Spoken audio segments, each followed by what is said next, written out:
1 महीना केवल हमें दे दे, हमारे अनुसार चले, अगर डिप्रेशन न दूर हो जाए तो बताओ। चिंतन जब तुम्हारा आनंद में भगवान का होगा, सब ठीक हो जाएगा। भगवान का चिंतन नहीं करोगे तो किसी औषधि में इतनी ताकत नहीं कि तुम्हारे चिंतन को बदल सके। यदि तुम्हारा भगवत चिंतन शुरू नहीं हुआ और जागतिक चिंतन रहा तो अंतिम निर्णय यही है, आत्महनन गति जाए।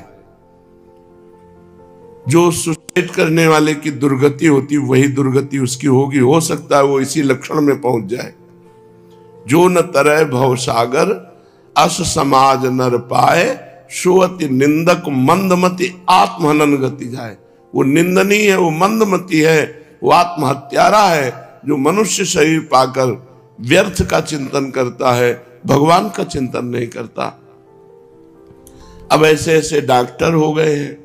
एक आए थे बहुत ही कमजोर स्थिति में, उन्होंने कहा हमें डॉक्टर ने बताया 3 बार हम ब्रह्मचर्य नष्ट करते हैं रोज, तो हम कहा कफन तैयार कर लो, आगे की जो स्थिति आएगी वो कफन वाली आएगी, दूसरी तो है नहीं।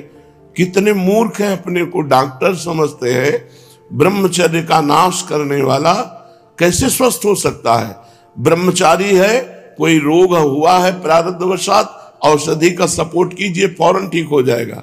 नहीं ठीक होगा तो और कोई भी रोग उसे परास्त नहीं कर सकता। अब छोटे छोटे बच्चों से लेकर सब ब्रह्मचर्य नाश, तो संयम नहीं, कोई नियम नहीं। दिनचर्या कै बजे उठना है, व्यायाम करना है, दिनचर्या में हमें संध्या करना है, तर्पण करना है, नाम जप करना है, नाम कीर्तन मंत्र जपना है, कोई नियम नहीं और कोई सदाचार नहीं। अपवित्र भोजन, अपवित्र विचार, अपवित्र चिंतन, अपवित्र क्रियाएं, तो परिणाम डिप्रेशन, परिणाम ओवर थिंकिंग इतनी बढ़ जाती है, वो परेशान हो जाता है, मन उसे परेशान कर देता है। बुरी दशा आने के पहले बुद्धि बदली जाती है और कुछ नहीं होता। बुद्धि निगेटिव हो गई, बस वो अपने आप बैठे जलेगा बिना आग के। जिसको विधाता दुख देते हैं तो पहले बुद्धि को भ्रष्ट कर देते हैं।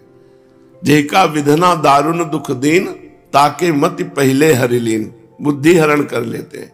इसलिए ही सकल सुखेभ्या सुत्तमम भक्ति सौख्यम। इस संसार में कोई सुख नहीं है, अगर सुख है तो भगवान की विशुद्ध भक्ति में। और भक्ति की पराकाष्ठा श्रीधाम वृंदावन में प्रेम, प्रेम भक्ति। 2.5 आखर प्रेम के पढ़े सो पंडित होए। इसलिए मूर्खता छोड़ो, जब समय मिले श्रीधाम वृंदावन में आके सत्संग सुनो, बिहारी जू से, राधा वल्लभ जू से, राधा रमण जू से आंख मिलाओ, यहाँ नाम कीर्तन करो, नाम जप करो, देखो तुम्हारा जीवन कितना आनंदमय हो जाएगा। भजन्तमपि देवतान्तरं यथाक्षरे ब्रह्मणि स्थितं पशुवदेव वा विषय भोग मात्रे रतम् अचिन्त्य निज शक्तितः स्वगत राधिका माधव प्रगाढ़ रस दुर्गमं कुरुत एव वृंदावनम। अन्य देवी देवताओं की उपासना से तुम्हें विशेष लाभ मिलने वाला नहीं। जितना तुम करोगे उतना ही तुम्हें मिलेगा। लेकिन भगवान की भक्ति घर का काम है, घर की सामान है। बिना फीस के उसको प्राप्त कर लो। बिना योग्यता के परम पद प्रदान कराने वाले प्रभु श्री हरि हैं। इनका स्वभाव ऐसा है, जन अवगुण प्रभु मान न काऊ, दीन बंधु अति मृदुल स्वभाव। बड़ा करुणा में स्वभाव श्री हरिजू का है। उनसे भी बढ़कर करुणा में स्वभाव श्री प्रियाजू का है। यहाँ उपासना से, थोड़ी उपासना से बहुत बड़ा लाभ प्राप्त होगा। अन्य उपासनाओं से सेवक जी भी महाराज ने कहा है कि चलत पूंजी सी खोए, श्वास रूपी पूंजी खो करके इस संसार से जाना पड़ता है। अन्य देव सेवी सकल चलत पूंजी सी खोए, चलत पूंजी सी खोए रोए जख देव से गवावत, सोई छपत सब रैन जोई कपि समझु नचावत। भोई विषम विष विषय कोई सतगुरु नहीं लाधा। सतगुरु की प्राप्ति ना होने के कारण वो अन्य देवी देवताओं में अपने चित्त को लगाते हैं और सकामता पूर्वक कामना पूर्ति के लिए भाव करते। पूर्ण हो गया तो और आसक्त हो गए और ना पूर्ण हुआ तो अश्रद्धा हो गई। पर प्रभु श्री हरि ऐसे नहीं। कामना करोगे, अगर उस कामना से आपका मंगल होना है तो पूर्ण करेंगे, नहीं तो चाहे जितना करो वो पूर्ण होने ही नहीं देंगे। वो आपका मंगल चाहेंगे। मंगल भवन अमंगलहारी, भगवान मंगल भवन है। इसलिए श्रीपाद प्रबोधानंद कह रहे हैं कि अन्य किसी देवी देवता की तरफ चित्त ना लगाकर मात्र श्री राधा माधव के चरणों में चित्त लगाओ। निर्विशेष ब्रह्म में जो निष्ठावान पुरुष है वो जिस मोक्ष सुख को प्राप्त करते हैं, इस प्रेम सुख को प्राप्त करने वाला उस मोक्ष सुख को भी त्याग देता है। इसलिए उधर भी निर्विशेष ब्रह्म में भी वेदांत में भी चित्त वृत्ति मत लगाओ।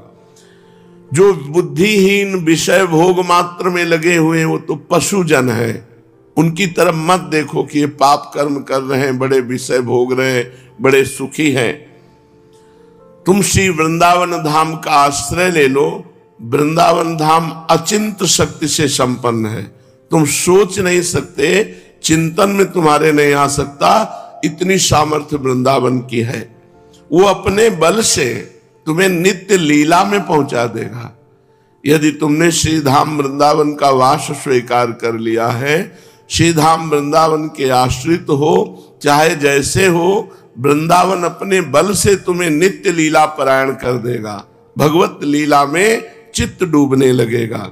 प्रगाढ़ श्री राधा रस का दान करने वाला श्री धाम वृंदावन है। इसलिए ना तो विषय भोगों में चित्त चंचल करो, ना तो निर्विशेष ब्रह्म वेदांत में चित्त लगाओ, ना अन्य देवी देवताओं की उपासनाओं में लगाओ। एकमात्र श्री प्रिया प्रीतम के चरणारविंद की भक्ति जहां प्राप्त होती है, ऐसे श्री धाम वृंदावन का आश्रय और वास स्वीकार करो। निहाल कर देगा अपनी अचिंत शक्ति से वृंदावन तुम्हें।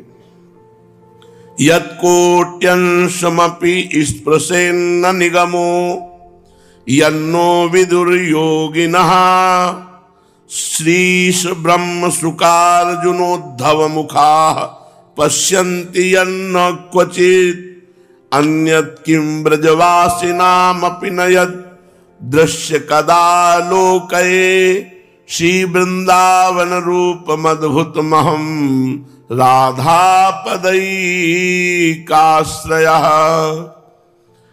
वेद जो सुख वृंदावन में है उसका करोड़वां अंश भी नहीं प्रदान कर सकता। यत् कोट्यंशमपि स्पृशेन न निगमो, जो वेद है, निगम है, जो वृंदावन सुख प्रदान करेगा, प्रेम सुख, तो 1 करोड़वें अंश का भी सुख वृंदावन का वेद प्रदान नहीं कर सकता। ये वेद के परम पारंगत विद्वान अनुभवगम्य महापुरुष श्रीपाद प्रबोधानंद जी बोल रहे हैं। करोड़वें भाग का भी जो सुख यहां वृंदावन में बरस रहा है, करोड़वें भाग का सुख भी वेद प्रदान नहीं कर सकता। और यन्नो विदुर योगिनः, और जो बड़े बड़े योगी जन हैं उनको भी नहीं पता है वृंदावन का प्रेम सुख। और श्री लक्ष्मी जी, ईश, उनके पति नारायण, ब्रह्मा जी, सुखदेव जी, अर्जुन जी, उद्धव जी, ये बड़े बड़े महापुरुष जिन महासुख को, प्रियालाल को, नवनिभृत निकुंज विलासी को आज तक देख नहीं पाए, उस सुख को वृंदावन प्रदान करता है। जो वृंदावनवासी ब्रजवासी हैं, एकमात्र श्री प्रिया प्रीतम के उपासी हैं, अपने आश्रित जानकर वृंदावन को सम्यक रूप से प्रिया प्रीतम का साक्षात्कार कराता है और उनकी रसमयी लीला में प्रवेश देता है।